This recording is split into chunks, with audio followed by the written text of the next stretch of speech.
एक बार प्रेम से बोलिए बागेश्वर धाम की। बिना कहे मन की बात जानने वाले इस दुनिया में केवल दो ही लोग हैं, एक तो ऊपर बैठा भगवान और दूसरा हनुमान जी के परम भक्त बागेश्वर धाम सरकार जी, जो अपने प्रवचन से लोगों को हैरत में डाल देते हैं। आए दिन इनके वीडियोस यूट्यूब पे वायरल होते हैं। कभी ये लोगों के झूठ को सामने लाते हैं तो कभी उनके अंदर समाये हुए भूतों को भगाते हुए नजर आते हैं। हर कोई इनके चमत्कार को देखकर हैरान है और अब तो मनोज तिवारी से लेकर अमिताभ बच्चन यहाँ तक कि नरेंद्र मोदी जी भी इनके फैन हैं। और तो और कहा जाता है कि बागेश्वर सरकार का एक अदृश्य सेनापति है जो भूतों को भगाने में इनकी मदद करता है। तो क्या है बागेश्वर सरकार की पूरी सच्चाई, चलिए जानते हैं। दोस्तों, हमारे देश में कई सारे साधु महात्मा और बाबा आए और गए। कई सारे लोगों ने उनके आश्रम और धाम पर माथे टेके। यहाँ तक कि बड़े बड़े फिल्मी सितारों ने भी कई बाबाओं के दरबार में हाजिरी दी है। लेकिन इस समय जो प्रसिद्धि बागेश्वर महाराज जी को मिल रही है वो आज तक कभी किसी को नहीं मिले। लंबे बालों वाले, माथे पर चंदन और अक्सर सिर पे पगड़ी बांधे नजर आने वाले बागेश्वर धाम सरकार की बात ही कुछ और है। और इस चीज का सबसे बड़ा सबूत बड़े बड़े फिल्मी सितारों का इनके धाम पर आकर प्रवचन और गीत सुनना है। फिर चाहे मोदी सरकार के सबसे दिग्गज नेताओं में से एक और मशहूर गीतकार मनोज तिवारी हो या फिर साउथ इंडियन फिल्म इंडस्ट्री के सुपरस्टार सुमन तलवार हो, जिन्होंने बागेश्वर धाम आकर बाबा के नाम पे ठुमके भी लगाए और हाथ जोड़कर नमस्कार भी किया। अभी हाल ही में सदी के महानायक अमिताभ बच्चन जी की भी एक वीडियो बहुत ही ज्यादा वायरल हो रही थे, जिसमें वो बैठकर बाबा के कीर्तन का आनंद ले रहे थे।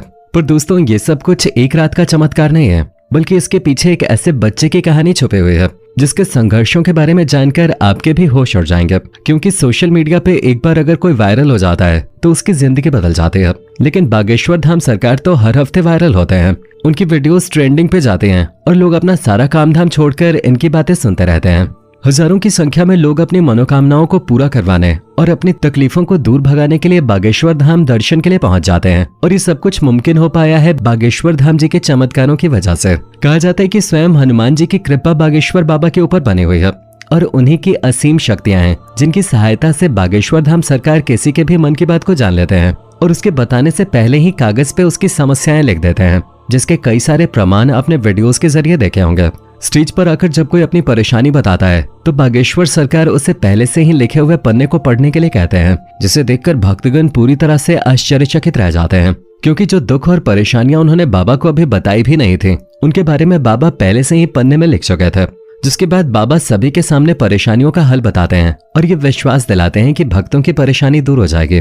लेकिन बागेश्वर धाम काफी सख्त मिजाज के भी हैं, क्योंकि अगर कोई इनके सामने झूठ बोलता है या फिर गलत नियत के साथ अपनी इच्छाएं लेके पहुंच जाता है तो ये उसकी पोल खोलने में भी कोई कसर नहीं छोड़ते। और आजकल तो बागेश्वर सरकार भूत प्रेतों को भगाने में एक्सपर्ट बन गए हैं। इनके दरबार पे अलग अलग तरह की हरकतें करने वाले लोग इकट्ठा होते हैं और बाबा उन सभी के भूतों को चुटकियों में भगा देते हैं, क्योंकि इनके ऊपर हनुमान जी की असीम कृपा है।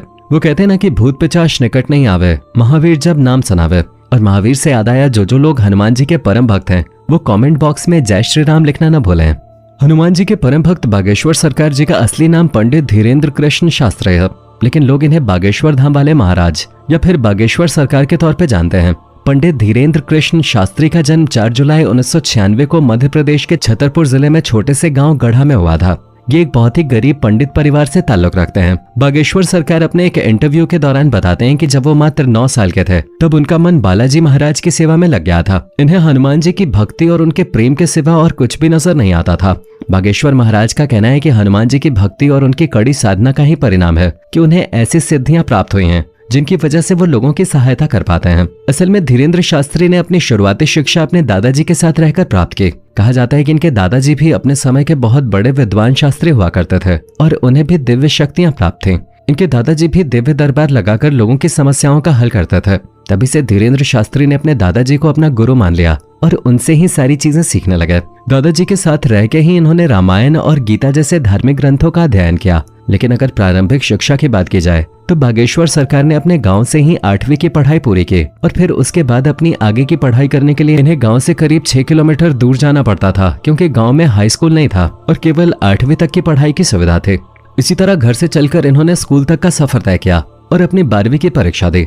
12वीं करने के बाद धीरेन्द्र शास्त्री ने बैचलर ऑफ आर्ट्स में अपना ग्रेजुएशन भी पूरा किया। यानी कि हनुमान जी की असीम कृपा के साथ साथ बागेश्वर सरकार के पास डिग्रियां भी हैं। परंतु अपने ग्रेजुएशन के दिनों से ही धीरेन्द्र कृष्ण अपने दादाजी की तरह बालाजी महाराज की सेवा करने में लग गए थे। इनके घर के पास बालाजी यानी कि महाबली हनुमान जी का एक बहुत पुराना मंदिर हुआ करता है, जहाँ पहले इनके दादाजी दरबार लगाया करते थे। लेकिन उनके मृत्यु के बाद दरबार कई सालों तक खाली रहने लगा। फिर भी धीरेन्द्र कृष्ण शास्त्री ने हनुमान जी की सेवा करनी नहीं छोड़ी और वो लगातार बालाजी के नाम का ध्यान करने लगे। लंबे समय तक ध्यान में लीन रहने के बाद धीरेन्द्र कृष्ण शास्त्री के ऊपर बालाजी और उनके स्वर्गीय दादाजी ने अपनी कृपा दिखाई और अचानक से ही उन्हें असीम शक्तियों का एहसास होने लगा। उन्हें महसूस हो रहा था कि वो लोगों के मन की बातों को समझ सकते हैं, वो क्या चाहते हैं, उनके दिमाग में क्या चल रहा है। ये सारी बातें वो बिना कुछ कहे ही समझ जाते थे और उनके निवारण भी बताते थे। अपनी इन शक्तियों का इस्तेमाल करके धीरेन्द्र शास्त्री ने लोगों के कष्टों को दूर करना शुरू कर दिया। लोग जब इनके पास अपनी समस्या लेकर आते तो ये पहले से ही उनके मन की बात समझकर उन्हें समस्या का समाधान बता देते थे। धीरे धीरे धीरेन्द्र शास्त्री को यह समझ में आ गया कि उनके अंदर उनके दादाजी की तरह ही दिव्य शक्तियां मौजूद हैं। तब जाकर उन्होंने अपना दरबार लगाना शुरू किया और यहीं से धीरेन्द्र कृष्ण शास्त्री बागेश्वर धाम सरकार के नाम से प्रचलित होने लगे। मंगलवार और शनिवार को अपना धाम लगाकर ये भक्तों के दुख तकलीफों का निवारण करते। जिनकी अर्जी लगती थी उन्हें बागेश्वर धाम अपने पास बुलाते और उसकी समस्या को उसके बिना कुछ बोले ही सवाल और सवालों का हल एक पर्ची में लिख देते, जिससे लोगों का विश्वास बागेश्वर धाम के ऊपर और भी ज्यादा दृढ़ होने लगा।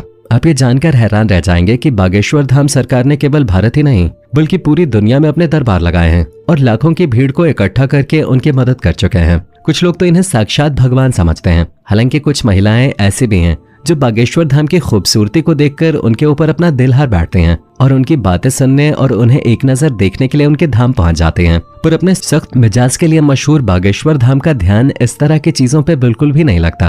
वो दरबार में आने वाले हर एक शख्स को अपने बच्चे की तरह मानते हैं और उसी प्रकार से उनसे बातें भी करते हैं।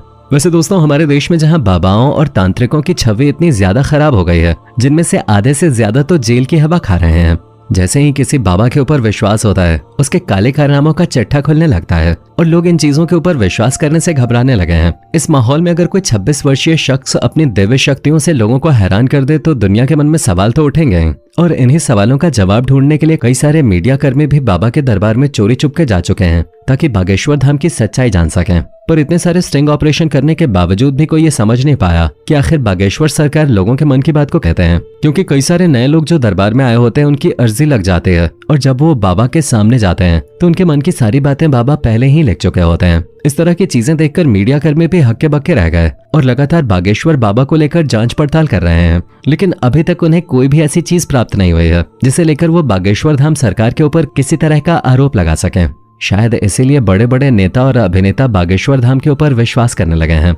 वैसे दोस्तों, इनके बारे में एक बात बहुत ही ज्यादा प्रचलित है। कहा जाता है कि इनका एक सेनापति भी है जो किसी को दिखाई नहीं देता। वो सेनापति बागेश्वर धाम सरकार को लोगों के भूत को भगाने में मदद करता है। लोगों का इनके ऊपर विश्वास है, तभी तो लोग इनके दरबार में जाकर सच्चे मन से ईश्वर का नाम लेते हैं। आज के लिए बस इतना ही। उम्मीद है आपको वीडियो पसंद आई होगी। अगर हाँ तो चैनल को फटाफट सब्सक्राइब जरूर कर लें।